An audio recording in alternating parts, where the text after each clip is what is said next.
ఇప్పుడు financial district వైపు వెళ్ళామనుకోండి, హైదరాబాద్‌లోనే ఉన్నామా అనే ఒక ఫీలింగ్ వస్తుంది.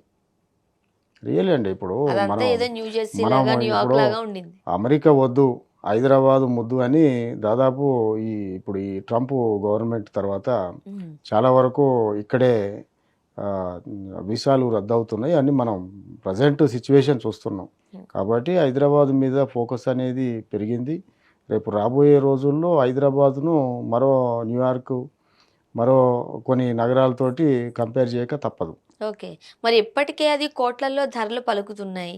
కొనాలంటేనే భయమవుతుంది. మరి మీరేమంటారు? కొనమంటారా? హైదరాబాద్ అనేది అన్ని రకాల, అన్ని వర్గాల ప్రజలకనేది ఎవ్వరికీ నచ్చిన విధంగా హైదరాబాద్ అందరికీ ఉంటదండి. ఎందుకంటే ఒక సామాన్యుడు బతకొచ్చు, ఒక మిడిల్ పర్సన్ బతకొచ్చు, తర్వాత రిచెస్ట్ పర్సన్ కూడా ఉండొచ్చు. హ్మ్. ఎందుకంటే ఎవరి కంఫర్ట్ వాళ్ళకు ఉంటది.